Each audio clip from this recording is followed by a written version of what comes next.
Hello बच्चों, क्या हाल चाल। उम्मीद आप लोग अच्छे होंगे।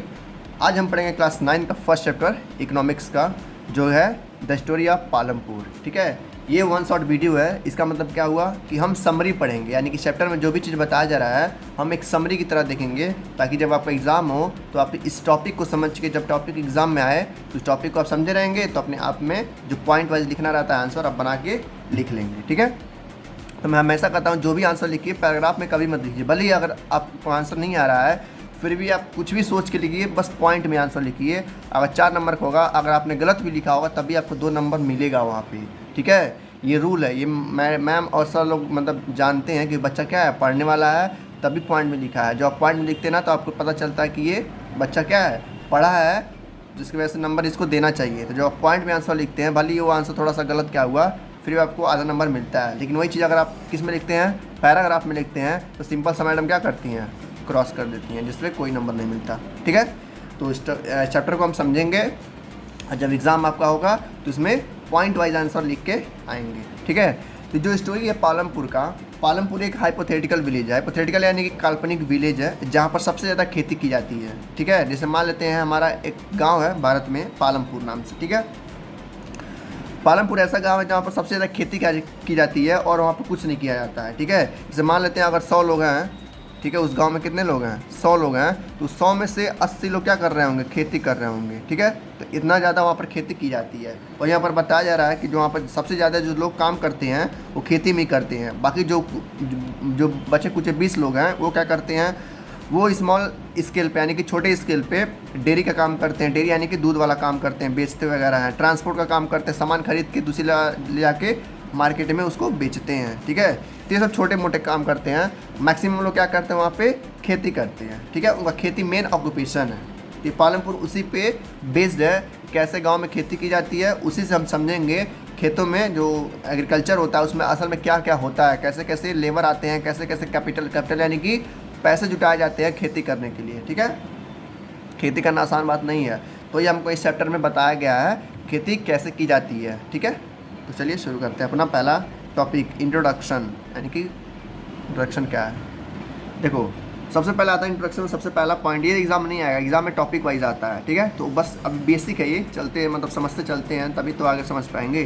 कह रहा जो पालमपुर है वो अपने पड़ोसी जो उसके गांव हैं, जिससे होता है ना हर गांव का जो अगल बगल गांव होते हैं, तो ये कह रहा पालमपुर के जो अगल बगल गांव हैं वो उससे बहुत अच्छी तरह से क्या है, कनेक्टेड है, यानी कि वेल कनेक्टेड, यानी कि अपने अगल बगल जो पड़ोसी गांव हैं उसके जो रास्ते हैं, रोड वगैरह बहुत अच्छे हैं, जिसकी वजह से वो काफ़ी अच्छे से क्या कर पाता है, इधर से उधर जा पाता है। जैसे यहाँ पर देख रहे हैं रोड कितने बेहतरीन है। तो यहाँ पर बताया जा रहा है कि Palampur is well connected with neighbouring villages, यानी कि अपने पड़ोसी गांव से क्या हुआ, बहुत अच्छी तरह से कनेक्टेड है, अपने टाउन से बहुत अच्छी तरह से कनेक्टेड है। अब कह रहा है फिर रायगंज क्या है, वहाँ पर एक बहुत बड़ा गांव है जो पालमपुर से 3 किलोमीटर की दूरी पे आता है। यानी कि अगर पालमपुर यहाँ है तो यहाँ से लेकर 3 किलोमीटर दूर क्या है, रायगंज है, जो बहुत बड़ा गाँव है। वो भी एक क्या है, गाँव है लेकिन बहुत बड़ा गाँव है, वहाँ पर बहुत बड़ा मार्केट लगता है। ठीक है, तो उसके बाद जो है रायगंज के बाद उसके बगल में क्या है, एक शाहपुर, एक टाउन है। टाउन यानी कि छोटा सा शहर है, शहर में नहीं कह सकते, एक चौरा नहीं होता है उसी को टाउन कहते हैं। तो पालमपुर से 3 किलोमीटर पर क्या है, रायगंज है, जो बहुत बड़ा गांव है, उसकी जस्ट बगल में क्या है, शाहपुर है, जो छोटा सा टाउन है। टाउन यानी कि छोटा मोटा शहर। तो ये देखो यहाँ लिखा है Raiganj and further on the nearest यानी कि सबसे पास में क्या है, एक छोटा सा शाहपुर है, एक टाउन है, जहाँ पर कई तरह के ट्रांसपोर्ट वहाँ पर होती हैं। जैसे जो वहाँ के लोग हैं पालमपुर के अगल बगल के गांव के, अपने कार्ट जानते हैं ना कि गांव में इसको टायर कहते हैं, 2 बैल होते हैं ऐसे और उस टायर को खींचते हैं। तो यहाँ पर कह रहा है कि जो बुलक कार्ट होता है उससे लोग क्या करते हैं, अपने सामान को, गेहूँ धान को लेके जाते हैं, उस मार्केट में बेचते हैं। तो किससे किससे लेके जाते हैं, बुलक कार्ट से। ठीक है, टोंगस जो आते हैं जो गधे खींचते हैं। ठीक है, बोगीज यानी कि लकड़ी का बना हुआ जो भैंस खींचती हैं। इस तरीके से 3 यहाँ पर बताया गया है, जिसकी वजह से लोग क्या करते हैं, जगरी मतलब होता है गुड़, नहीं होता है जिसे हम लोग भेली कहते हैं गांव में। ठीक है, तो ये सब हो गया, मोटरसाइकिल हो गया, जीप, ट्रैक्टर, ट्रक्स वगैरह से लोग क्या करते हैं, अपने सामान को, गेहूँ चावल गुड़ वगैरह को लेके जाते हैं मार्केट में, बेचते हैं और उससे अपना प्रॉफिट कमाते हैं। ठीक है, कहाँ पर लेके जाते हैं, यहीं रायगंज और शाहपुर में, क्योंकि ये रायगंज शाहपुर बहुत बड़ा गाँव और छोटा सा टाउन है जहाँ पर बहुत सारा मार्केट लगता है। फिर कह रहा है उस गाँव में, किस गाँव में, पालमपुर गाँव में लगभग 450 फैमिलीज रहती है, यानी कि 450 परिवार रहते हैं, जिसमें से 450 में से 80 ऐसे हैं जो अपर कास्ट के हैं, यानी कि मतलब अमीर लोग हैं। वही बोल रहा है ना, अलग अलग तरह के लोग रहते हैं, यानी कि जो 450 लोग हैं उसमें कई तरह के लोग रहते हैं, यानी कई तरह के जाति के लोग रहते हैं, कई तरह के धर्म के लोग रहते हैं, ठीक है। उसमें से यानी कि 450 में से 80 अपर कास्ट के लोग हैं, ठीक है। बाकी सब क्या है, लोअर कास्ट और बीच वाले हैं, बीच यानी कि मिडिल क्लास वाले हैं। तो 80 क्या है, बस अपर कास्ट के हैं, बाकी सब लोअर कास्ट के लोग हैं, यानी कि गरीब लोग हैं, ठीक है। कहाँ पे, पालमपुर में। कह रहा जो अपर कास्ट के लोग हैं उनके जो घर बने हुए हैं वो पक्के ईंटे से बने हुए हैं, यानी कि जो वहाँ का घर है, जो अमीरों का घर है वो पक्का ईंटों से बना होगा। जाहिर सी बात है, अमीर हो गए तो ईंटों से ही बनाएंगे। बाकी जो गरीब लोग बसते हैं, यानी कि जो दलित वगैरह है या सी वगैरह है, उनका जो घर है वो थोड़ा गाँव से किनारे है, मतलब गाँव में ही है लेकिन किनारे हैं। जैसे मान लेते हैं गाँव है ना, तो ये वाला जो बीच वाला एरिया है ये इन लोग का है। बाकी जो कॉर्नर वाला एरिया है, गांव किनारे वाला एरिया किसका है, दलित वगैरह का है या एससी वगैरह का है। तो इनका जो घर है वो किससे बना है, मड और किससे, मतलब जो मड मतलब होता है माटी, यानी जो गीला माटी होता है, पीली माटी, उससे बनाया जाता है। तो उनका जो घर बना है मिट्टी से ही बना है, यानी कि कच्चा हाउस है, ठीक है। Most of the houses have electric connection, यानी कि वहाँ जो पालमपुर में गाँव है, चाहे वो अपर कास्ट हो गया चाहे वो बीच वाला हो गया, बीच वाले की मतलब वो जो मतलब जहाँ ही गरीब होते हैं ना ही अमीर होते हैं, ठीक है। तो उनको बोलते हैं हम क्या, मिडिल क्लास। तो मतलब वही कह रहा है कि जो पालमपुर में घरें हैं 450 फैमिली, यानी कि 450 घर होंगे। तो 450 घर में लगभग ज़्यादातर घरों में क्या है, इलेक्ट्रिसिटी कनेक्शन है, यानी इलेक्ट्रिसिटी कनेक्शन यानी कि उनके घरों में बिजली आती रहती है। यानी कि हम देख पा रहे हैं कि उस गांव में क्या है, अच्छे खासा मात्रा में बिजली उपलब्ध है, जिसकी वजह से रातों में या दिन में कोई दिक्कत उनको नहीं होता होगा। फिर क्या है, electricity power on all tube wells, यानी कि उस गांव में क्या है, ट्यूबवेल्स ही हैं जिनकी मदद से क्या होता है, कई सारे बिजनेस हो जाते हैं। मतलब जब इलेक्ट्रिसिटी आती है, इसीलिए पालमपुर बोला गया ना, बहुत ज़्यादा खेती होती है और खेती की वजह से बहुत ज़्यादा पैसा आता है, जिसकी वजह से वो गाँव क्या है, थोड़ा डेवलप हो गया है, यानी कि विकास हो गया है उसका। तो विकास की वजह से वहाँ पर इलेक्ट्रिसिटी आती है और उस इलेक्ट्रिसिटी की मदद से कई सारे खेतों में क्या लगे हुए हैं, ट्यूबवेल्स लगे हुए हैं, जिसकी वजह से उनको मेहनत ज़्यादा नहीं करना पड़ता है पानी के लिए, आसानी से पानी चला देते हैं अपने खेतों में। फिर कह रहा प्राइमरी, यानी कि जो वहाँ पालमपुर है वहाँ पे 2 स्कूल हैं, 2 प्राइमरी स्कूल हैं और 1 हाई स्कूल है। मतलब सोचो वहाँ पे 2-3 स्कूल हैं। 2 प्राइमरी स्कूल है जो बच्चों के लिए है, यानी कि जो छोटे छोटे बच्चे पढ़ते हैं, और 1 हाई स्कूल है जो अपर लेवल के बच्चे पढ़ते हैं, 9, 10, 11, 12 के। सोचो वहाँ पर 3 स्कूल भी हैं पालमपुर में, इतना एडवांस है। इसके बावजूद, यानी कि स्कूलों के बावजूद वहाँ पर क्या है, प्राइवेट डिस्पेंसरी में होता है, मतलब जहाँ पे छोटे मोटे डॉक्टर बैठते हैं, ठीक है। तो वहाँ पे 2 डिस्पेंसरी है, एक गवर्नमेंट का भी है और एक प्राइवेट का भी है। तो वही लिखा है, देखो, there is a primary health centre run by the government and 1 private, यानी कि एक गवर्नमेंट का भी वहाँ पर मेडिकल व्यवस्था है और प्राइवेट का भी क्या है, मेडिकल व्यवस्था है। यानी कि उस गाँव में हम देख सकते हैं इलेक्ट्रिसिटी भी आती है, ठीक है, 3 स्कूल भी हैं और 1 हॉस्पिटल भी है। हॉस्पिटल वाले में की चिकित्सा है, जहाँ पर सरकारी द्वारा और प्राइवेट द्वारा दोनों वहाँ पे डॉक्टर बैठते हैं और लोगों का कोई भी कुछ भी बीमार होते हैं तो आसानी से आके इलाज करा सकते हैं। देखो ये पॉइंट वही कह रहा है कि जो ऊपर मैंने बताया है ना, लिखा ना एबव डिस्क्रिप्शन, जो ऊपर बताया गया है, इससे हमें यह इति उसका मतलब आता है परिणाम कि जो पालमपुर गांव है क्या वेल डेवलप्ड है, यानी कि बहुत अच्छी तरह से विकास कर लिया है। वहाँ पे कई सारे रोड्स हैं, अच्छे अच्छे रोड्स हैं, ठीक है। ट्रांसपोर्ट अच्छी से हो जाती है, ट्रांसपोर्ट यानी कि एक जगह से दूसरी जगह सामान काफ़ी आसानी से चले जा सकते हैं। वहाँ पे इलेक्ट्रिसिटी है, वहाँ पे इरिगेशन सिस्टम है, यानी कि ट्यूबवेल्स लगे हुए हैं, स्कूल्स हैं, वहाँ पे हेल्थ सेंटर है, ठीक है। Compare the facility with those in your near by village, यानी कि जो आपके गांव में इतना सिस्टम नहीं होगा जहाँ पर पालमपुर में है। यानी कि पालमपुर क्या है, बहुत ज़्यादा एडवांस है, इतना सिस्टम आपके भी गांव में नहीं होगा। आपके गांव में 2 हॉस्पिटल नहीं होंगे, ठीक है, 3 स्कूल नहीं होगा और इलेक्ट्रिसिटी भी आता होगा तो हमेशा नहीं आता होगा। तो यहाँ पर कह रहा है कि आपके गाँव से ज़्यादा व्यवस्था कहाँ है, पालमपुर में है। फिर यहाँ पे इस पैराग्राफ में बता रहा है कि जो पालमपुर का गांव हम जो समझ रहे हैं ना, वो कैसा गांव है, इमेजिनरी गांव, यानी कि काल्पनिक गांव है। ऐसा कोई गांव असल में एग्जिस्ट नहीं करता है, ये सपनों का गांव है, जहाँ पर गांव ऐसा हो सकता है। बताया जा रहा है कि गांव भी क्या हो सकता है, एडवांस हो सकता है, यदि कब, जब गवर्नमेंट मदद करेगी तब। जब गवर्नमेंट क्या करेगी, गाँव तक बिजली पहुँचाएगी, हर साल गाँव तक अच्छे रोड्स बनवाएगी, गांव तक अच्छा ट्रांसपोर्टेशन करवाएगी, तब हम हर एक गांव, जो भारत का हर एक गांव है वो क्या बन सकता है, पालमपुर गांव बन सकता है। इसके बाद टॉपिक आता है हमारा ऑर्गेनाइजेशन ऑफ प्रोडक्शन, यानी कि क्या क्या हमको चीज़ों की ज़रूरत पड़ती है क्या करने के लिए, प्रोडक्शन करने के लिए, यानी कि खेती का जो गेहूँ है, धान है, उसको उगाने के लिए हमको क्या क्या चीज़ों की ज़रूरत पड़ती है। तो कह रहा है यहाँ पर 4 चीज़ों की ज़रूरत पड़ती है। There are 4 requirement for the production of goods and services, यानी कि जो भी वहाँ पर चीज़ उगाया जाता है या बनाया जाता है उसके लिए 4 चीज़ चाहिए हमको। सबसे पहले क्या चाहिए, लैंड, यानी कि ज़मीन चाहिए। खेती करने के लिए भाई ज़मीन तो चाहिए, जब ज़मीन नहीं रहेगा तो कहाँ खेती करेंगे, चंद्रमा पे। सबसे पहले क्या चाहिए हमको, लैंड चाहिए, ठीक है। वही बोला the first requirement is land and other natural resources such as water, forest, mineral. तो ज़मीन में ये तीनों आ जाएगा, पानी भी, जंगल भी और मिनरल्स। मिनरल्स यानी कि खाद, वहाँ का जो मिट्टी हो वो क्या हो, उपजाऊ हो, ठीक है। सबसे पहला जो हमारी खेती करने के लिए आता है वो ज़मीन आता है, ठीक है। उसके बाद दूसरे नंबर पे आता है लेबर। लेबर यानी कि वर्कर्स, यानी कि जो गांव में जब रोपाई होती है, पानी वगैरह चलता है, तो उस काम को करने के लिए वहाँ पे क्या होना चाहिए, लेबर होने चाहिए, वर्कर होने चाहिए, ठीक है। तो वही कह रहा है कि जो सेकेंड रिक्वायरमेंट है वो क्या है, लेबर है। क्योंकि वहाँ के जो लोग होंगे वो क्या करेंगे, काम करेंगे, जिसकी वजह से जो वहाँ का क्या होगा, जो वहाँ का प्रोडक्शन होगा वो काफ़ी अच्छा मात्रा में होगा और वहाँ के जो मतलब गेहूँ वगैरह होंगे वो काफ़ी अच्छे क्वालिटी के होंगे। तो पहला चीज़ हमें क्या चाहिए, लैंड चाहिए। दूसरा चीज़ हमें लेबर चाहिए। अब आते हैं तीसरे चीज़ पे। कह रहा तीसरा चीज़ फिजिकल कैपिटल चाहिए। फिजिकल कैपिटल का मतलब होता है कि पैसा, ठीक है, कैश चाहिए हमको।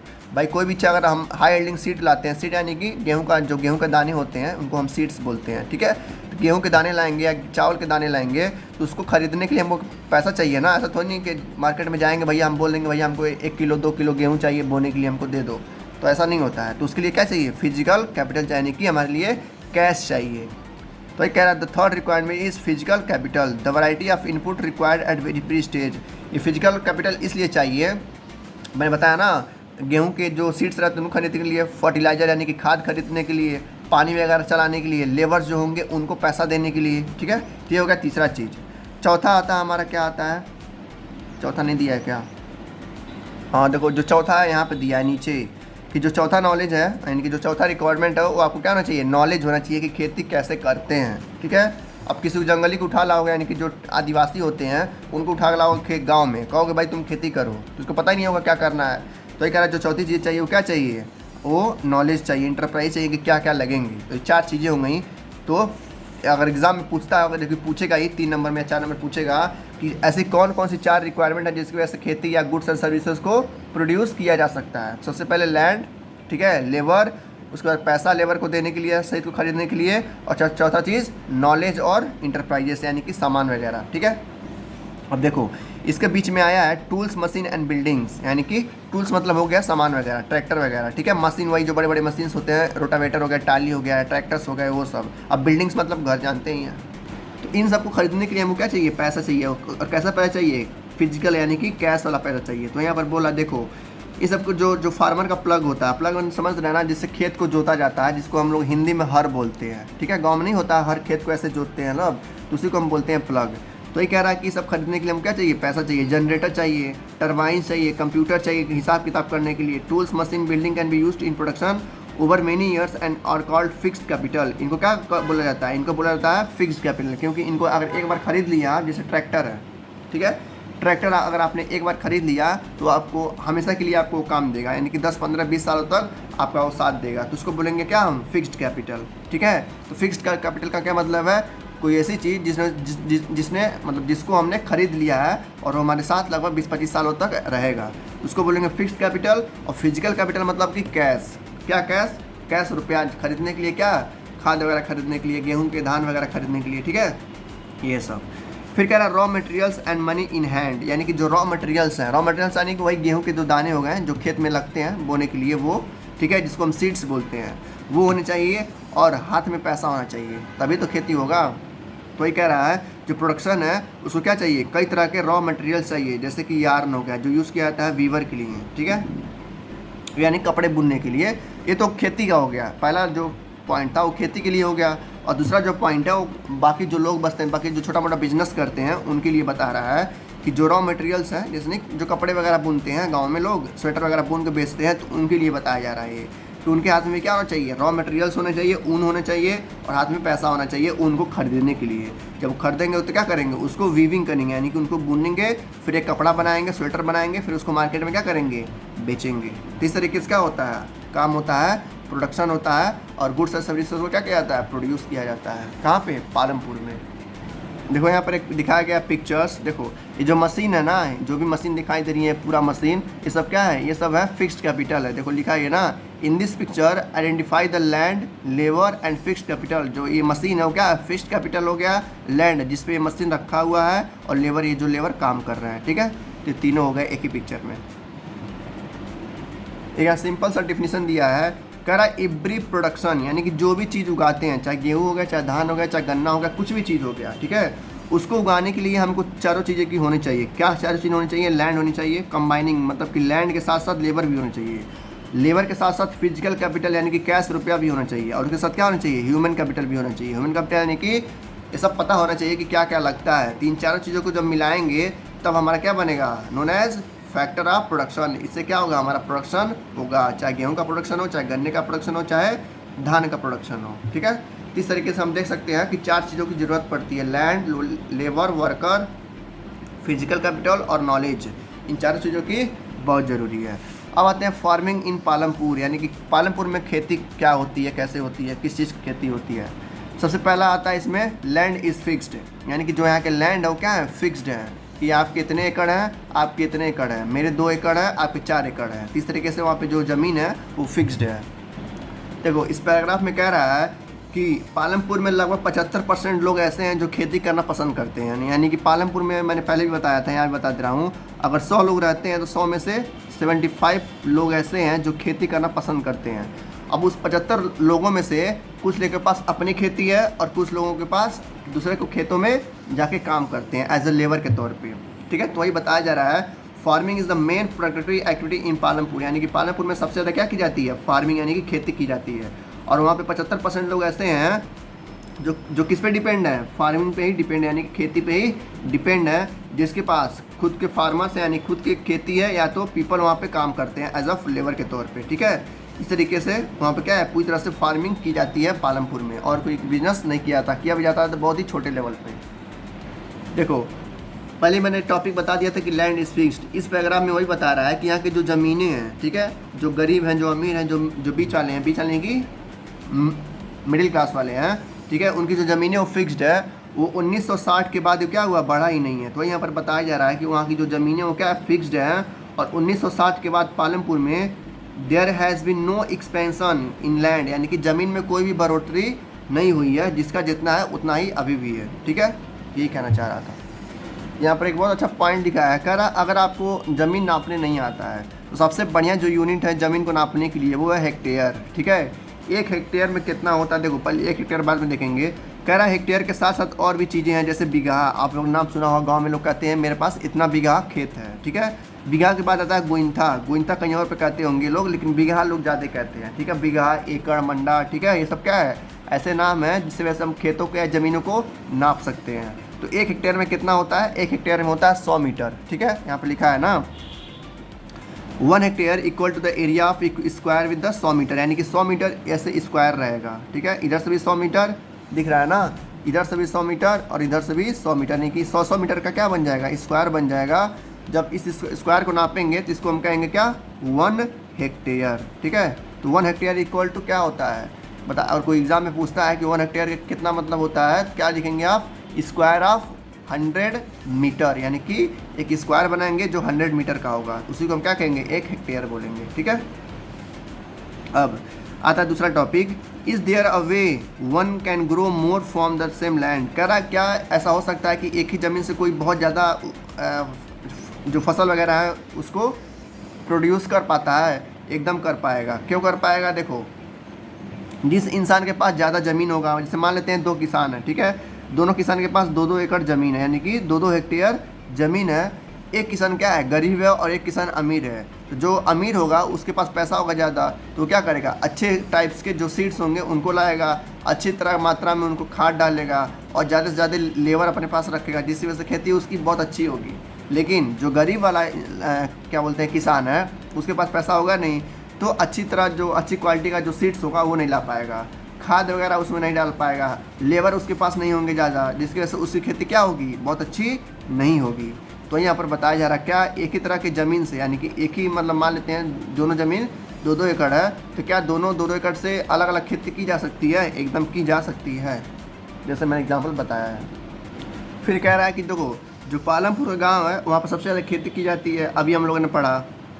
फिर कह रहा है कि जो पालमपुर का गांव है उत्तर प्रदेश में माना जाता है, मतलब काल्पनिक गांव है लेकिन फिर भी उसको कहाँ माना गया? उत्तर प्रदेश में एक गांव है। फिर कह रहा है वहाँ पर ऐसे कोई भी ज़मीन नहीं है जो उस ज़मीन को छोड़ा जाता हो ऐसे ही आइडली, यानी कि वहाँ की जितनी भी ज़मीनें हैं, चाहे गरीब का हो, चाहे अमीर का हो, चाहे छोटे किसान का हो, चाहे बड़े किसान का हो, हर खेत में खेती की जाती है, हर साल की जाती है, हर महीने की जाती है, ठीक है। ऐसा कोई खेत नहीं है जिसको खाली छोड़ा जाता है, ठीक है। वही बताया रहा, no land is left idle, ठीक है। फिर कह रहा है ड्यूरिंग रेनी सीजन, यानी कि जब बारिश का मौसम आता है तो वहाँ पे खरीफ क्रॉप लगाए जाते हैं। जो क्या खरीफ क्रॉप क्या क्या होते हैं, ज्वार और बाजरा। ज्वार बाजरा इसलिए लगाते हैं ताकि वहाँ के जो कैटल हैं, यानी कि जो जानवर है, गाय भैंस हैं, उनको चारा के तौर पे खिलाया जा सके। तो गर्मी कह रहा है बारिश के मौसम में वहाँ की जो किसान हैं अपने खेतों में क्या लगाते हैं, खरीफ क्रॉप लगा देते हैं, जैसे ज्वार हो गया, बाजरा हो गया, ताकि वहाँ के जो गाय भैंस हैं क्या कर सकें, उस चारे के तौर पे खा सकें और वो दूध वगैरह दे सकें। फिर कह रहा है कि अक्टूबर और दिसंबर के महीने में यहाँ पर आलू वगैरह भी क्या किया जाता है, कल्टीवेट किया जाता है। यानी कि गर्मी के मौसम में, यानी कि जब बारिश होती है रेनी सीजन में, तो खरीफ क्रॉप लगाए जाते हैं, ज्वार और बाजरा, ठीक है। फिर जब ठंडी का मौसम आता है अक्टूबर नवंबर, तो उसमें पोटैटो लगाए जाते हैं, यानी कि आलू लगाया जाता है। फिर विंटर सीजन में, यानी कि जब विंटर सीजन आता है, यानी कि ठंडी का मौसम आ जाता है जनवरी फरवरी वाला, तो वहाँ पे क्या लगाया जाता है, रबी क्रॉप्स लगाए जाते हैं, ताकि जैसे गेहूं वगैरह हो गया, ताकि अच्छा प्रोडक्शन हो सके। तो ये कह रहा from the wheat produce farmers keep enough wheat for the family, यानी कि जो वहाँ पर जो खेती करते हैं जो किसान, जब गेहूँ तैयार हो जाता है तो खाने भर के लिए गेहूं को अपने पास रखते हैं, बाकी जो गेहूं बचता है वो मार्केट में लाके बेच देते हैं और उसी से अपना साल भर का गुजारा करते हैं। और किस मार्केट में लाके बेचते हैं, रायगंज में। रायगंज में मैंने पहले बताया था ना, रायगंज क्या है, एक बहुत बड़ा गांव है जहाँ पर सारा मार्केट लगता है। तो वही कह रहा है जो बचा हुआ गेहूँ रहता है वो क्या करते हैं, लाके मार्केट में बेच देते हैं और खाने भर के लिए गेहूँ जो है रख लेते हैं। फिर कह रहा है गेहूँ के साथ साथ बाकी जो चीज़ें होती हैं, जैसे क्या हो गया, शुगर केन हो गया, गन्ना हो गया, ठीक है, बाजरा हो गया, आलू वगैरह हो गया। अगर ज़्यादा मात्रा में हो जाता है तो लाके कहाँ पे, शाहपुर में या रायगंज में लाके बेच देते हैं, ठीक है, जिसको काफ़ी ज़्यादा मुनाफा उनको हो जाता है और उसी मुनाफे से अपना घर बार चलाते रहते हैं। कहाँ के लोग, पालमपुर के लोग। फिर कह रहा है आप लोग सोच रहे होंगे कि यहाँ के किसान इतने मतलब ज़्यादा खेती कैसे कर पाते हैं। वहाँ के लोग इस कई तरह की खेती इसलिए कर पाते हैं क्योंकि वहाँ का जो गांव है बहुत ज़्यादा वेल डेवलप्ड है। वेल डेवलप्ड क्या मतलब है, वहाँ का इरिगेशन सिस्टम बहुत अच्छा है। इरिगेशन सिस्टम क्या होता है, जब खेतों में पानी दिया जाता है, ये वाला सिस्टम को क्या कहते हैं, इरिगेशन। तो वही जब खेतों में वहाँ पानी लगाया होता है तो वहाँ पर ट्यूबवेल्स लगे हैं जो किससे चलते हैं, इलेक्ट्रिसिटी से चलते हैं, और वहाँ पर इलेक्ट्रिसिटी हमेशा रहता है, जिसकी वजह से क्या होता है, खेतों में पानी अच्छे से चला पाते हैं और खेती काफ़ी अच्छे से हो जाती है, जिसकी वजह से वहाँ जो गेहूँ चावल है, गन्ना वगैरह है, पोटैटो आलू वगैरह है, ठीक है, काफ़ी अच्छे से मात्रा में हो जाता है और अपने लिए भी रखते हैं और मार्केट में जाके बेच भी देते हैं, जिसको उनको फ़ायदा होता है। देखो यहाँ पर एक वर्ड आता है मल्टीपल क्रॉपिंग। ये 1 नंबर या 2 नंबर में एग्ज़ाम में आता है, हमेशा आता है। जब टेस्ट होगा तभी भी आ सकता है, या फिर एग्ज़ाम होगा, एनुअल एग्ज़ाम होगा तभी भी आ सकता है। तो मल्टीपल क्रॉपिंग का मतलब क्या होता है, उसके नाम में ये आंसर छुपा है। मल्टीपल यानी कि कई सारे, यानी कि एक से ज़्यादा, ठीक है। अब क्रॉप मतलब फसल, यानी कि एक से ज़्यादा जब फसल उगाते हैं किसी एक ज़मीन पे एक ही साल में, उसको क्या बोलते हैं, मल्टीपल क्रॉपिंग बोलते हैं। जैसे ये मान लो फसल दिया गया, क्या क्या है, वीट है, बाजरा है, शुगर केन है, पोटैटो है।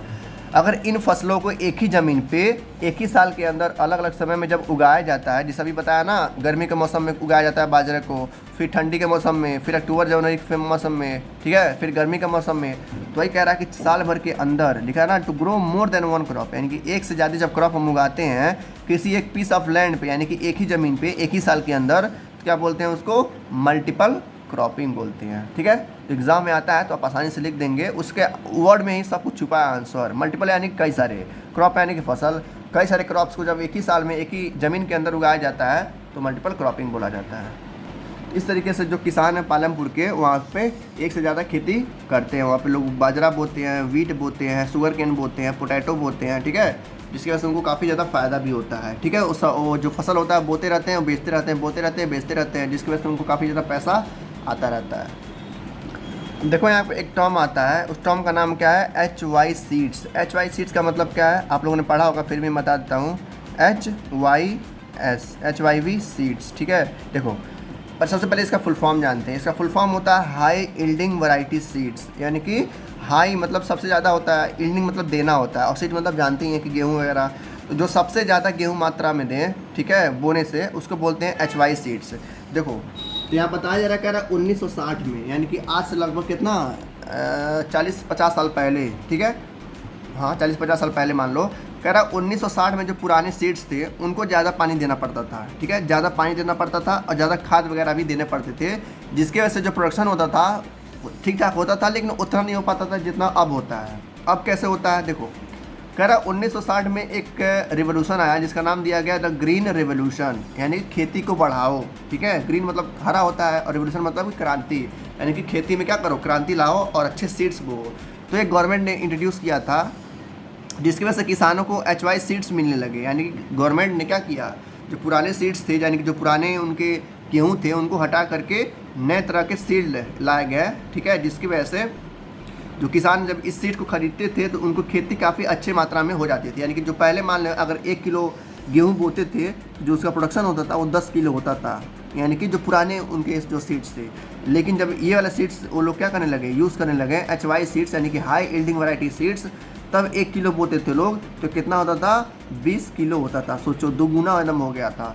तो यहाँ पर कह रहा है कि जब ग्रीन रिवोल्यूशन आया 1960 में, तो जो इंडियन फार्मर थे यानी कि जो इंडियन किसान थे, भारतीय किसान थे, वो लोग क्या करने लगे, HY सीड्स का ज़्यादा मात्रा में यूज़ करने लगे। जिसकी वजह से क्या हुआ, पहले के मुकाबले में उनको ज़्यादा मात्रा में प्रोडक्शन देखने को मिला। वही लिखा है compare to the traditional seeds, यानी कि मतलब जो पुराने सीड्स थे उसके मुकाबले में जो HY सीड्स थे वो क्या कर रहे थे, ग्रेटर अमाउंट ऑफ ग्रेन्स दे रहे थे, यानी कि काफ़ी ज़्यादा मात्रा में उनका प्रोडक्शन हो रहा था। तो लोग क्या करने लगे, जितने भी किसान थे जो पुराने सीड्स थे उनको छोड़कर HY सीड्स का यूज़ करने लगे। तो आपसे एग्जाम में पूछ सकता है कि HY सीड्स क्या है, तो बता सकते हैं कि HY सीड्स ऐसा सीड्स है जो पुराने सीड्स से काफ़ी बेहतर है और इसकी जो खेती होती है वो काफ़ी ज़्यादा मात्रा में होती है और इसको ज़्यादा मतलब खाद वगैरह भी या पानी वगैरह भी नहीं देना पड़ता है। ठीक है, और जब सुनो इसके बाद जब HY सीड्स आया तो इसके साथ ही कई सारे और भी तरीके आ गए। और तरीके क्या आ गए, पहले उसके बाद देखो 1960 के बाद ट्रैक्टर्स उतना नहीं थे, यानी कि गांव में उतना ट्रैक्टर्स नहीं थे।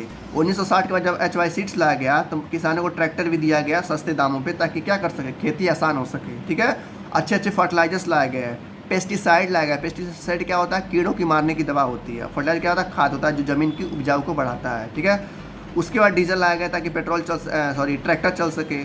उसके बाद मॉडर्न फार्मिंग किया गया। मॉडर्न फार्मिंग मतलब कि नए नए पंप सेट लाए गए, इलेक्ट्रिसिटी का थाई डैम्स बनाए गए ताकि पानी खेतों तक पहुंच सके, कैनाल यानी कि नहर बनाया जा सके ताकि खेतों में पानी पहुंच सके। तो इस तरीके से किसान जो सरकार थी उसमें की जो गवर्नमेंट थी वो किसानों की काफ़ी ज़्यादा मदद की, जिसकी वजह से आज के तौर पे देखें तो आजकल का जो खेती होता है वो पहले से बहुत ज़्यादा मात्रा में होता है और ज़्यादा मेहनत भी नहीं करना पड़ता। मेहनत यानी कि जो पहले बैल से खेत को जोता जाता था तो बैल से नहीं जोता जाता है, किससे जोता जाता है, ट्रैक्टर से।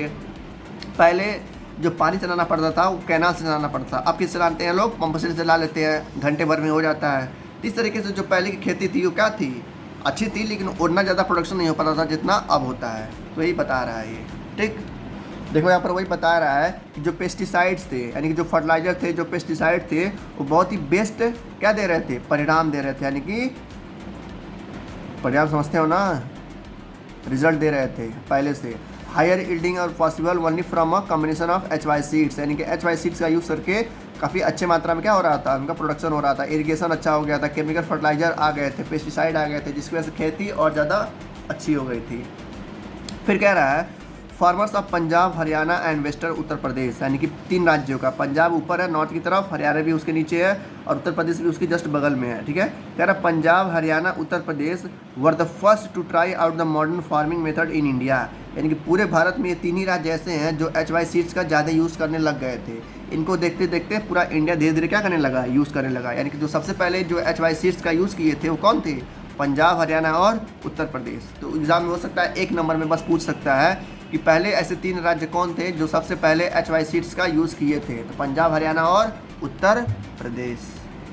और ये भी कह रहा है कि HY सीड्स के साथ ही जो पंजाब, हरियाणा, उत्तर प्रदेश थे वो नए नए क्या करने लगे, नए नए उपकरणों का भी यूज़ करने लगे, जैसे ट्रैक्टर का यूज़ करने लगे, पंप सेट का यूज़ करने लगे, थ्रेसर का यूज़ करने लगे। वही लिखा है ना, देखो मशीनी like tractors, thresher which are made ploughing and harvesting faster, यानी कि जो खेती वगैरह था, जो कटाई वगैरह था वो तेज़ हो गया था। ठीक है, तो वही देखते देखते लोग पूरे इंडिया के लोग क्या करने लगे, कॉपी करने लगे और पूरे इंडिया का जो प्रोडक्शन था, एग्रीकल्चर था, वो अचानक से बम्प कर गया, यानी कि बढ़ गया। पहले अगर मान लेते हैं पूरे भारत में अगर 100 लोग खेती करते थे, 100 में से मान लो 80 लोग खेती करते थे, तो अब क्या हुआ, 100 में से पूरे 100 लोग खेती करने लग गए हैं। किस लिए, क्योंकि उसमें ज़्यादा यील्डिंग होता है, ज़्यादा गेहूँ चावल का, गेहूँ धान का प्रोडक्शन हो पाता है।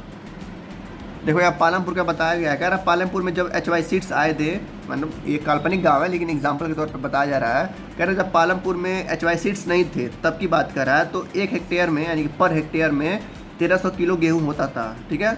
यानी कि जब HY सीड्स नहीं थे तब की बात कर रहा है, 1300 गेहूँ होता था 1 हेक्टेयर में। HY सीड्स के आने के बाद जो हुआ, एक ही हेक्टेयर में 3200 kg, सोचो कितना हुआ, 3 गुना, लगभग 2.5 गुना क्या हुआ, खेती बढ़ गई थी, ठीक है। अगर मान लो पहले 1 हेक्टेयर में अगर 10 किलो खेती होती थी, 10 किलो गेहूं का प्रोडक्शन होता था, तो HY सीड्स के आने के बाद कितना हो गया, वो 32 किलो हो गया, ठीक है। तो 3 गुना यानी कि 2.5 गुना लगभग क्या हुआ, खेती अचानक से बढ़ गई थी HY सीड्स के आने के बाद, ठीक। अब देखो इसके बाद टॉपिक आता है हमारा, विल द लैंड सस्टेन, क्या जो हमारा ज़मीन है जिस पे हम खेती कर रहे हैं वो ऐसे लंबे समय तक उपजाऊ रह पाएगा।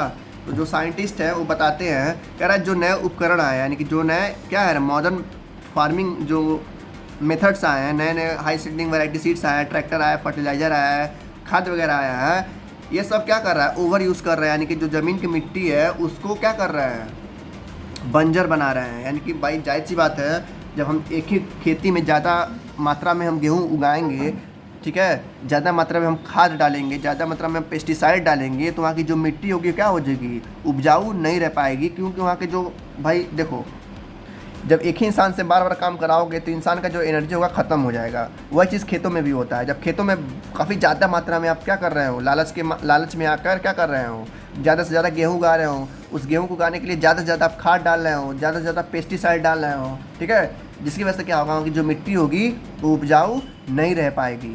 तो यहाँ पर बता रहा है, scientist report indicate that modern farming method have over use the natural resources base, ठीक है, जिसकी वजह से खेती क्या हो रही थी, खेतों की मिट्टी क्या हो रही थी, धीरे धीरे बर्बाद हो रही थी इन मेथड से। देखो लिखा भी है, ग्रीन रेवोल्यूशन की वजह से काफ़ी एरिया में यानी काफ़ी बड़े बड़े एरिया में क्या हुआ था, सॉइल फर्टिलिटी ख़त्म हो रही थी। लिखा है ना, लॉसेस ऑफ सॉइल फर्टिलिटी, यानी कि लॉस हो रहा था, यानी कि ख़त्म हो रहा था मिट्टी की उपजाऊता, यानी कि जिससे मिट्टी उपजाऊ होती है, उपजाऊ मतलब समझते हैं ना, फर्टाइल, जिसकी वजह से खेती अच्छी होती है। तो ग्रीन रिवोल्यूशन आने के बाद यानी कि 5 साल 10 साल बाद जो खेतों की मिट्टी थी वो क्या हो रही थी, अपना उपजाऊ यानी कि फर्टिलिटी खो रही थी धीरे धीरे। क्यों खो रही थी, क्योंकि काफ़ी ज़्यादा मात्रा में केमिकल या फर्टिलाइज़र यूज़ हो रहे थे, ठीक है, जिसकी वजह से वहाँ की मिट्टी क्या हो रही थी, ख़राब हो रही थी। Environment resources like soil fertility and ground water are built over of many years, once destroyed it is very difficult to restore them. कह रहा अगर एक बार जो मिट्टी है यहाँ की उपजाऊ उसका अगर ख़त्म हो गया, ठीक है, वहाँ का पानी ख़त्म हो गया, तो उसको रिस्टोर करने में बहुत ज़्यादा टाइम लगेगा। बहुत ज़्यादा टाइम का मतलब लाखों साल लग सकते हैं, ठीक है। तो यहाँ पर बताया जा रहा है इसको कम करने के लिए हम क्या कर सकते हैं, ज़्यादा ज़्यादा क्या बोलते हैं, जो खाद वगैरह जो केमिकल्स का है उसका यूज़ ना करें, ठीक है। मतलब क्या यूज़ करें, काऊ डंग का यूज़ करें, यानी कि नेचुरल जो खाद होते हैं जो जानवरों के द्वारा बनते हैं, गोबर वगैरह से, उसका यूज़ करें। तो यहाँ पर बताया जा रहा है कि अगर ऐसे ही खेती होती रही, यानी कि ज़्यादा मात्रा में खेती होती रही, ज़्यादा मात्रा में केमिकल्स फर्टिलाइज़र खेतों में पड़ते रहें, तो बाकी जो मिट्टी जो फर्टाइल थी पहले, वो फर्टाइल नहीं रह जाएगी, बाद में क्या बन जाएगी, बंजर बन जाएगी, जिसकी वजह से खेती होगा ही नहीं, ठीक है। तो उसको बचाने के लिए हमको क्या करना पड़ेगा, कम से कम फर्टिलाइज़र और पेस्टिसाइड्स का यूज़ करना पड़ेगा, ठीक है। देखो यहाँ पर वही चीज़ लिखा है, कह रहा the consumption of chemical fertiliser, यानी कि जो केमिकल्स फर्टिलाइज़र हैं यानी खाद हैं, वो पंजाब में सबसे ज़्यादा यूज़ होते हैं इस टाइम में भी, यानी कि 2020 के टाइम में भी क्या हो रहा है, पंजाब में सबसे ज़्यादा केमिकल फर्टिलाइज़र यूज़ हो रहा है, जिसकी वजह से the continuous use of chemical fertiliser, यानी कि अगर लगातार ऐसे यूज़ करते रहें 10-15 सालों तक, तो आने वाले समय में क्या होगा, डिग्रेड हो जाएगा। डिग्रेड यानी कि घट जाएगा सॉइल हेल्थ, यानी कि जो सॉइल की पावर होगी जिसकी वजह से खेती इतनी अच्छी हो रही है, वो क्या होगा, पावर ही ख़त्म हो जाएगा। क्यों ख़त्म हो जाएगा, देखो ऊपर लिखा है, जब हम ज़्यादा केमिकल फर्टिलाइज़र यूज़ करते हैं तो जो केमिकल फर्टिलाइज़र रहते हैं क्या करते हैं, उनके जो खेतों में बैक्टीरिया रहते हैं उसको मार देते हैं, जो अदर माइक्रो ऑर्गेनिज्म रहते हैं सॉइल में जो, ठीक है, उसको भी मार देते हैं, जिसकी वजह से मिट्टी क्या हो जाती है, लेस फर्टाइल हो जाती है, और फिर आने वाले 10 सालों में खेती होगी ही नहीं। इसको रोकने के लिए हमको फर्टिलाइज़र का या केमिकल्स का कम से कम यूज़ करना पड़ेगा, या ना के बराबर यूज़ करना पड़ेगा, ठीक है। इसके बाद टॉपिक आता है, how is land distributed between the farmer of Palampur, यानी कि पालमपुर जो गांव है वहाँ की जो खेतें हैं, यानी कि जो लैंड है वो किस तरीके से डिस्ट्रीब्यूट है, यहाँ पे इस फिगर में काफ़ी अच्छे से दिखाया गया है, ठीक है। देखो जो बड़े बड़े खेत हैं ये वाले सारे, वो क्या है, बड़े बड़े किसानों के, यानी कि जो 100 लोग थे, 100 लोग में से 75 लोग खेती कर देते, तो 75 में से जो सबसे कम लोग थे, यानी कि 10-15 लोग थे वो अमीर थे, बाकी सब क्या थे, गरीब लोग थे और मिडिल क्लास वाले लोग थे, जिसकी वजह से जो मिडिल क्लास वाले लोग हैं ये हैं, ठीक है। बाकी जो अमीर लोग हैं ये वाले हैं, ठीक है। इनके खेतों में ज़्यादा से ज़्यादा हो रहा है। बाकी ये जो किनारे वाला है वो सब गरीब लोगों का है, यहाँ पर है, यहाँ पर है, ठीक है।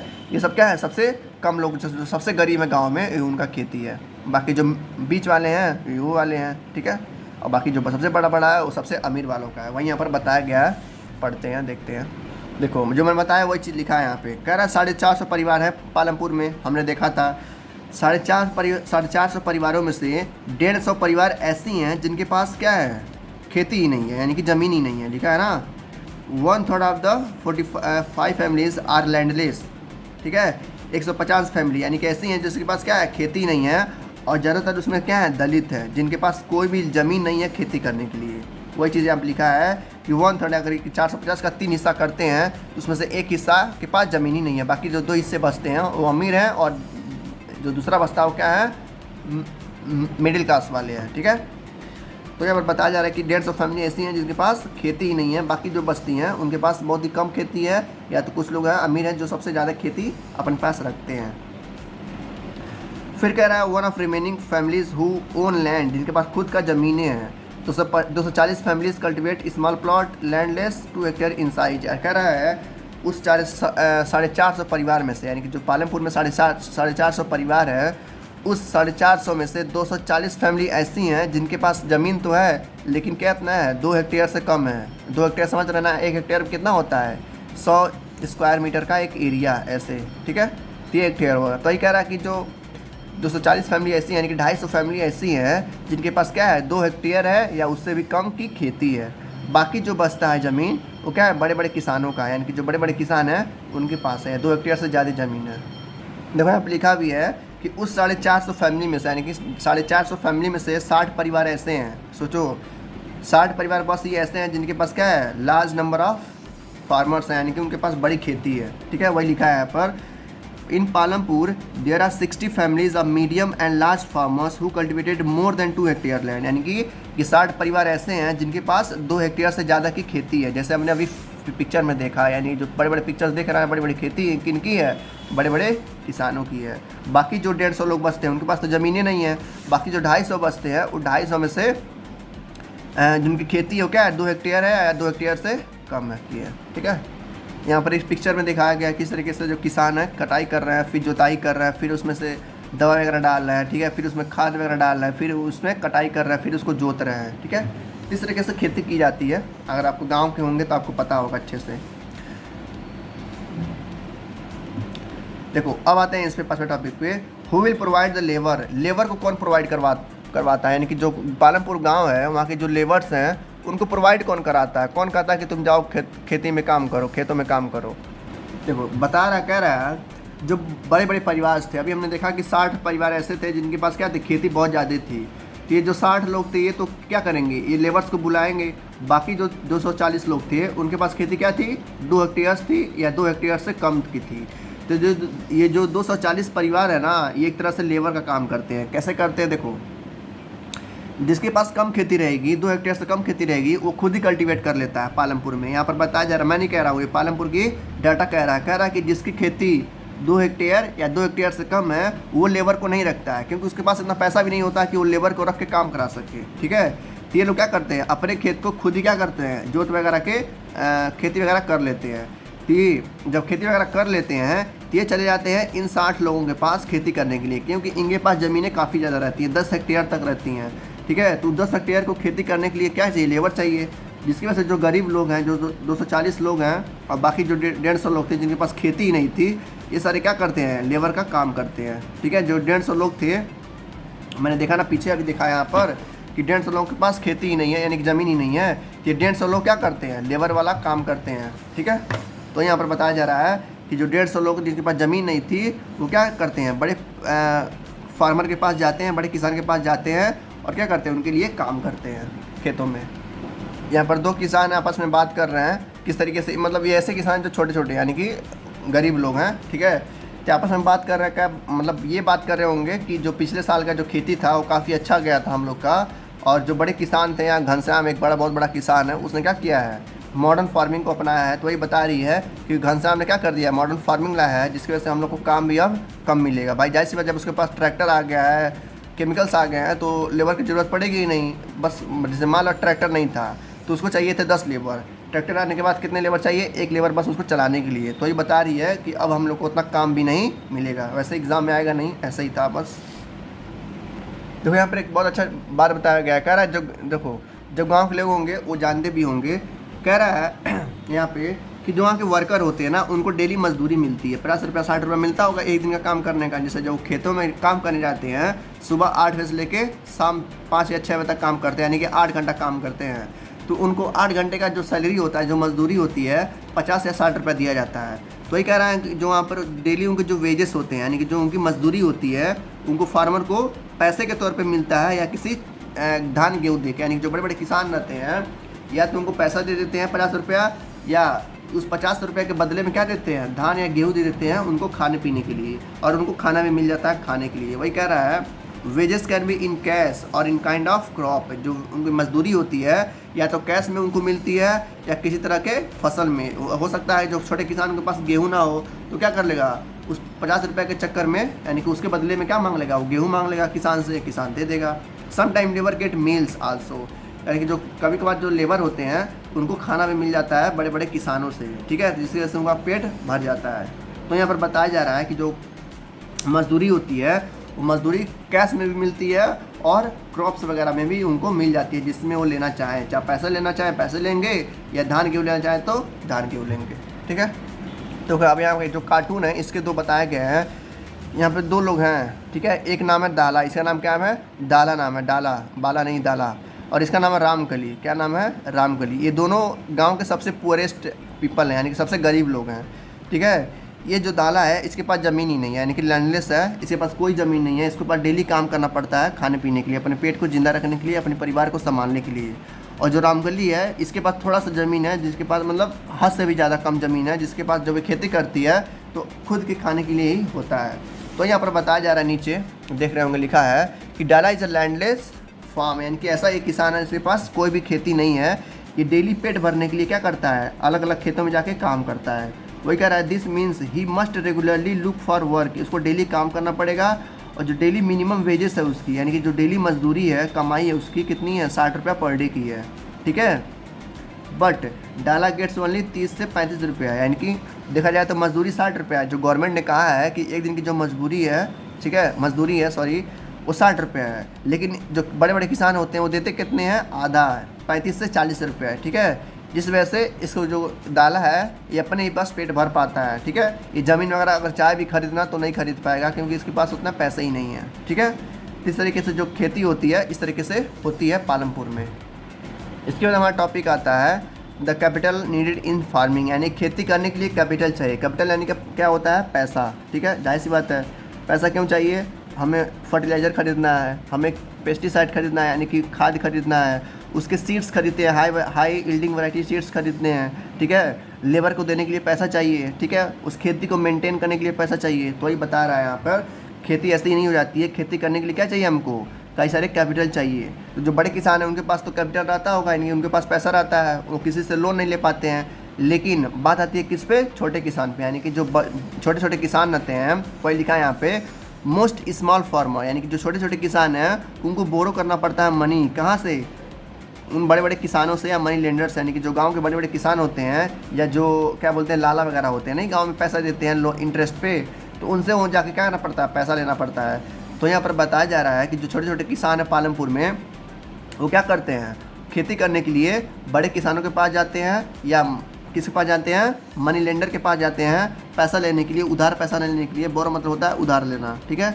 वही कह रहा है most small farmer have to borrow money to arrange their capital, they borrow money from large farmer, यानी बड़े बड़े किसानों से वो पैसा लेते हैं, या जो गांव के मनी लेंडर्स रहते हैं जो पैसा इंटरेस्ट पे देते हैं उनसे वो पैसा लेते हैं, जिसकी वजह से जब इंटरेस्ट पे पैसा लेते हैं तो उनका जो इंटरेस्ट रहता है वो काफ़ी ज़्यादा हाई रहता है, ठीक है भाई। जाहिर सी बात है, जो पैसा दे रहा होगा वो पैसा ऐसे ही देगा नहीं फ्री में कि भाई ले जाओ, जब तुम्हारे पास पैसा होगा तो हमको दे देना, ऐसा नहीं करता। वो क्या करता है, उस पर बहुत ज़्यादा मात्रा में क्या लेता है, इंटरेस्ट लेता है। जैसे मान लेते हैं अगर 1000 रुपया देता है तो 1000 रुपये पे 10% या 20% क्या लगा देगा, इंटरेस्ट लगा देगा, जिसकी वजह से जो कुछ छोटे छोटे किसान होते हैं वो मतलब ज़िंदगी भर पेमेंट करते ही रह जाते हैं। ठीक है, जब क्या बोलते हैं, जब फसल उगाना रहता है तो बेचारे जाते हैं, जो पैसा लाता है मांग के लाते हैं, फिर जब फसल तैयार होता है फिर बेच उसको पैसा पूरा करते हैं, मतलब उनका पूरे लाइफ ही देने और लेने में ख़त्म हो जाता है। ठीक है, तो यहाँ पर बताया जा रहा है कि खेती करने के लिए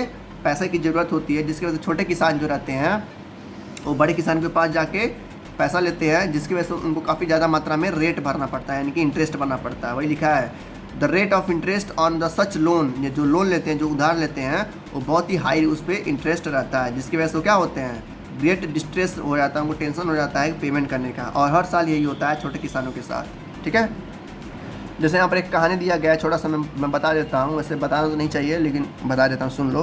कह रहा है, एक सविता एक लड़की है, ठीक है, एक औरत है, उस गांव में रहती है पालमपुर में। ठीक है, और क्या है, वो छोटी किसान है, वो चाहती है, उसके पास 1 हेक्टेयर ज़मीन है, उस 1 हेक्टेयर ज़मीन में वो खेती करना चाहती है। खेती करने के लिए क्या चाहिए, हमें सीड्स चाहिए, ठीक है, फर्टिलाइज़र चाहिए, पेस्टिसाइड चाहिए, और उसकी सब चीज़ों को खरीदने के लिए क्या चाहिए, उसको कैश चाहिए, पैसा चाहिए। ठीक है, ताकि वो खेती कर सके अच्छे से।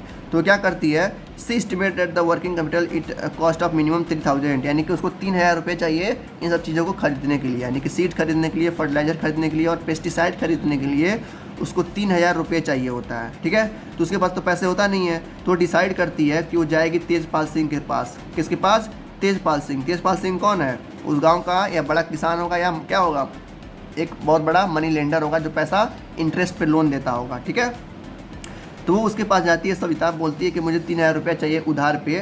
तो तेजपाल क्या करता है, तेजपाल पैसा दे देता है, 3000 रुपये देता है, लेकिन इंटरेस्ट बहुत ज़्यादा लेता है। इंटरेस्ट कितना लेता है, 24% लेता है। सोचो, जो तेजपाल है उसका फ़ायदा उठाता है, 3000 रुपये दे तो देता है, लेकिन इंटरेस्ट काफ़ी ज़्यादा लेता है। ठीक है, 1 सेकेंड रुक जाओ बस।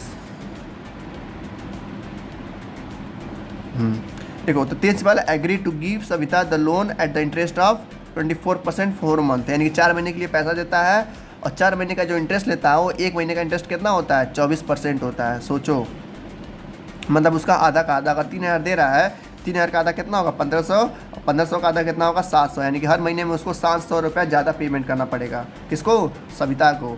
तो देखा जाए तो सविता क्या कर रही है, उसको पैसे को ले रही है और मतलब खेती वगैरह कर रही है। ठीक है, फिर कह रहा है कि form labour during the harvest season 35 रुपये पर डे। इसके बाद यानी कि पैसा लेने के बाद भी, खेती करने के बाद वो क्या कर रही है, दूसरे खेतों में जाके काम कर रही है, जिसको एक दिन में 35 रुपये पर डे मिल रहा है। यानी कि सविता क्या कर रही है, खेती तो कर चुकी उस 3000 रुपये लेके, उस खेती करने के बाद जब खेती अपना सब कुछ हो गया है तो दूसरों खेतों में जाके काम कर रही है, जिसको 35 रुपये पर डे मिल रहा है उस खेती करने का, सविता को। फिर बता रहा है, कह रहा है सविता जानती है कि क्या करना पड़ा, उसको ज़्यादा से ज़्यादा काम करना पड़ेगा तेजपाल सिंह को उसको पैसे वापस करने के लिए, नहीं तो क्या करेगा, वो परसेंटेज जो इंटरेस्ट है वो बढ़ता चला जाएगा और ये बहुत ज़्यादा हो जाएगा। The harvest time is very busy time. कह रहा है जो हार्वेस्टिंग का टाइम होता है, जब कटाई का समय होता है गेहूँ फसल का, तो बहुत वो बिजी टाइम होता है, उसमें सारे लेबर क्या होते हैं, बिजी होते हैं। और ऐसे भी ये क्या थी, ये वर्कर थी, और इसके साथ ही साथ 3 बच्चों की माँ भी थी। बताया जा रहा ना, as a mother of 3 children, यानी कि वो 3 बच्चों की माँ भी थी और खेती भी संभालना था उसको, मतलब उसके ऊपर बहुत ज़्यादा जिम्मेदारी थी। Savita agree to this tough condition as she know getting a loan too difficult for small farmer. इसके बावजूद वो लोन लेती है और खेती वगैरह करके किसी तरह से वो चुकाती है। ठीक है, तो देखा जाए तो एक गरीब किसान थी जिसको काफ़ी ज़्यादा दिक्कत हो रहा था बेचारी को खेती करने के लिए, लोन लेना पड़ता था, वो भी 24% इंटरेस्ट पे, फिर उसको चुकाना पड़ता है, फिर दूसरों खेतों में जाकर खेती करना पड़ता है, और 3 बच्चे हैं, उन तीनों बच्चों का पेट भी भरना है। तो देख सकते हैं आप कितना ज़्यादा मेहनत करना पड़ रहा है छोटे किसानों को पालमपुर में। और ये पालमपुर में नहीं, हर जगह ऐसा होता है। वहाँ इसमें कह रहा सेकेंड पॉइंट में कह रहा जो बड़े किसान होते हैं उनको ये सब काम नहीं करना पड़ता है, जो छोटे किसान होते हैं उनको ये सब काम करना पड़ता है। वही कह रहा है जो बड़े किसान है, large farmer have their own saving, यानी कि जो बड़े बड़े किसान हैं तो उनके पास खुद का सेविंग होता है, उनको किसी से लोन वगैरह लेने की ज़रूरत नहीं पड़ती है और खुद से अपना खेती वगैरह करा सकते हैं। दिक्कत किसको होती है, छोटे किसानों को।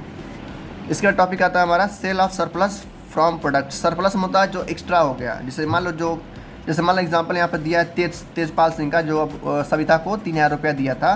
कह रहे जो तेजपाल सिंह है वो बहुत बड़ा किसान है पालमपुर में, ठीक है। तो जो खेती करता है वो, तो उसके पास मान लेते हैं उसके पास कितना है, 5 हेक्टेयर ज़मीन है, ठीक है। 5 हेक्टेयर ज़मीन है तो उसके पास मान लो 350 कुंटल यहाँ पर दिया है, खेती हुआ है। अब 350 कुंटल में से वो क्या करेगा, 10 कुंटल या 5 कुंटल अपने पास रख लेगा खाने पीने के लिए साल भर के लिए, बाकी जो होगा वो बेच देगा। कहाँ पे बेच देगा, रायगंज में जाके बेच देता है। तो वही कह रहा है sale of surplus farm product, यानी खेती में जो एक्स्ट्रा हुआ है प्रोडक्शन, उसको क्या करना है, रायगंज में या शाहपुर में जाके बेच देता है। कौन, तेजपाल सिंह, जिसकी वजह से उसको अच्छा खासा प्रॉफिट हो जाता है। लेकिन वहीं जो सविता है वो बेचारी क्या कर रही है, उसके पास तो 1 ही हेक्टेयर ज़मीन था, तो 1 ही हेक्टेयर में मान लो हुआ उसके पास 2, 3 या 5 कुंटल मान लेते हैं गेहूँ हुआ, 5 कुंटल क्या करेगी बेचारी, जाएगी वहाँ पर बेचेगी, मतलब कुछ रखेगी अपने पास खाने पीने के लिए, मान लो 1 या 2 कुंटल रख ली, बचा कितना, 3 कुंटल। तो क्या करेगी, रायगंज में जाके उस 3 कुंटल को बेचेगी, 4 या 5 हज़ार रुपया मिलेंगे, और फिर वो 4,500 रुपये क्या करेगी, उसको दे देगी तेजपाल सिंह को, ठीक है। जिसके वजह से उसके पास क्या बचा, कुछ भी नहीं बचा, बस यही 1-2 कुंटल गेहूँ बचा है खाने पीने के लिए, यानी कि उसी तरह से फ़ायदा हुआ ही नहीं सविता को।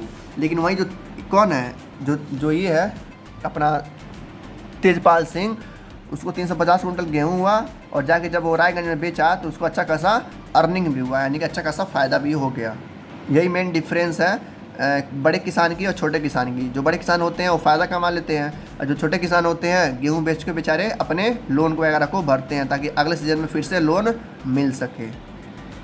फिर इस पैराग्राफ में बता रहा है इस तरीके से, मतलब इसकी तरह, मतलब जितने भी बड़े बड़े किसान हैं तेजपाल सिंह की तरह, लिखा ना, other large and medium farmers sell the surplus farm product, यानी कि सरप्लस मतलब होता है जो एक्स्ट्रा खेती हुई हो, यानी कि एक्स्ट्रा जो गेहूँ हुआ हो उसको बेच देना। तो ये कह रहा है जो बड़े बड़े किसान हैं इसी तरह से सारे अपने जो फसल होता है उसको बेच देते हैं और अच्छा खासा पैसा कमा लेते हैं इन फसल से, ठीक है। ये था हमारा फार्मिंग। अब बताया नॉन फार्मिंग एक्टिविटीज़ इन पालमपुर, यानी खेती के अलावा और क्या क्या चीज़ें होती हैं पालमपुर में। भैया ये तो खेती था, हमने देखा गरीब किसान, बड़े किसान, मिडिल क्लास क्या क्या होता है, कैसे हाई वेल्डिंग सीट क्या करते हैं, क्या क्या सब चीज़ें हमने देखा। अब हम देखेंगे ऐसी चीज़ें जो खेती में नहीं आती हैं, जैसे कि सबसे पहला आता है हमारा, देखो पहले पढ़ लेते हैं क्या दिया है। कह रहा only 25% of the people working in Palampur are engaged in other activity of agriculture. हमने स्टार्टिंग में ही देखा था कि 100 में से बस 70% ऐसे लोग थे जो खेती कर रहे थे, बाकी बचते हैं 25% लोग, ठीक है। तो 25% लोग ऐसे हैं जो अलग अलग काम करते हैं, यानी खेती नहीं करते हैं, खेती के अलावा और कोई दूसरा काम करते हैं। जैसे सबसे पहला आता है डेयरी, यानी कि दूध का business. The other common activity, वो लोग क्या करते हैं, देखो बताया जा रहा है कि डेयरी जो है वो एक कॉमन बिजनेस है कहाँ पर, पालमपुर में, जिसकी वजह से जो लोग होते हैं अपने गांव, अपन जो उनकी गाय रहती है, जो भैंस रहती है, उसको कई तरह के घास वगैरह खिलाते हैं, जो कहाँ पर बोए जाते हैं, ज्वार और बाजरा बारिश के मौसम में बोए जाते हैं। हमने देखा था पीछे कि बारिश के मौसम में 2 खरीफ खराब बोए जाते थे, ज्वार और बाजरा, जो गाय वगैरह को या भैंस वगैरह को खिलाते हैं लोग। तो यहाँ पर बताया जा रहा है कि डेयरी क्या है, एक अलग बिजनेस है जो 25% लोगों में से लोग कुछ लोग करते हैं। तो लोग क्या करते हैं, अपने गाय भैंस को ज्वार और बाजरा खिलाते हैं, ठीक है। और वो जो दूध होता है वो दूध को कहाँ बेचते हैं, रायगंज में, ताकि उनसे फ़ायदा मिल सके। और फिर जो ये दूध होता है, ठीक है, देखो सबसे पहले किसान ने क्या किया, गांव में अपना दूध का क्या किया, प्रोडक्शन किया, फिर उसको ला के रायगंज में बेचा। फिर जो रायगंज के जो बड़े बड़े बिजनेस होंगे उस दूध को ला के शहर में बेच डालेंगे। इस वजह से जो खेती होता है, खेती तो होता ही है, साथ साथ जो बिज़नेस होता है वो भी अच्छा खासा हो जाता है। तो जो लोग ये लोग बिज़नेस करते हैं डेयरी वगैरह का, वो भी लोग किस में रहते हैं, प्रॉफिट वगैरह में रहते हैं, और उनको भी फ़ायदा होता है। इसके बाद दूसरा आता है हमारा an example of small scale manufacturing इन पालमपुर। कह रहा पालमपुर में जो वहाँ के कुछ लोग हैं, मतलब बहुत ही कम लोग वो क्या करते हैं, वो जाके फैक्ट्री वगैरह में काम करते हैं। लिखा है ना, unlike the manufacturing that takes place in the big factories, यानी कि जो बड़े बड़े फैक्ट्रीज है टाउन में, वहाँ पे जा वो लोग क्या करते हैं, दिहाड़ी करते हैं और उनसे अपना पेट वगैरह भरते हैं। यानी कि सबसे ज़्यादा लोग क्या करते हैं, खेती करते हैं, उसके बाद दूध का बिजनेस करते हैं, उसके बाद फैक्ट्री में काम करते हैं, और तीसरा जो आता है वो देखते हैं। देखो हमारा तीसरा आता है तो शॉपकीपर ऑफ पालमपुर, यानी कि पालमपुर के शॉपकीपर हैं, यानी कि जो वहाँ पर दुकानें रखे हुए हैं वो अपना बिजनेस कैसे करते हैं। देखो कह रहा वहाँ के जो लोग होते हैं, यानी कि जो वहाँ के शॉपकीपर होते हैं, जो दुकानदार होते हैं, वो क्या करते हैं, शहरों से क्या करते हैं, गुड्स और सर्विसेज को, यानी कि जो वहाँ के सामान होते हैं, सामान कौन कौन से होते हैं, देखो राइस हो गया, गेहूँ हो गया, सुअर हो गया, चाय पत्ती हो गया, तेल हो गया, बिस्किट हो गया, साबुन हो गया, टूथपेस्ट हो गया, बैटरीज हो गया, candle, notebooks, pencil, pen, even some cloth, यानी कपड़े भी सब ला के क्या करते हैं, शहर से सब चीज़ें लाते हैं और उस गांव में लाके पालमपुर में बेचते हैं, जिसकी वजह से इनका बसेरा चल पाता है। यानी कि जो शॉपकीपर हैं, ठीक है, हमने देखा 25% लोग थे जो खेती नहीं कर रहे थे, उसमें से हमने देखा कुछ लोग क्या कर रहे थे, दूध का बिजनेस कर रहे थे, कुछ लोग फैक्ट्री में काम कर रहे थे, और कुछ लोग क्या कर रहे हैं, शॉपकीपर का काम कर रहे हैं, यानी कि शहरों से सामान खरीद के गांव में ला के बेच रहे हैं। वो सामान क्या क्या है मैंने बता दिया है, साबुन तेल, मतलब जो भी चाहे लिखना चाहें जो एक जनरल स्टोर पे मिलता है आप एग्ज़ाम में लिख सकते हैं। तो ये अगर क्वेश्चन आता है तो ये 2 से 3 नंबर का बस आएगा। क्या पूछेगा कि जो पालमपुर के शॉपकीपर हैं वो क्या करते हैं, तो सिंपल सब क्या करेंगे, एक्सचेंज ऑफ गुड, यानी कि जो सामान है उसका एक्सचेंज करते हैं। शहर से सामान लाते हैं जैसे कि टूथपेस्ट हो गया, साबुन हो गया, बिस्किट हो गया, और गाँव में ला के उसको बेच देते हैं। फिर जो उनका मुनाफा होता है उससे अपना पेट वगैरह भरते हैं। ये था तीसरा सिस्टम।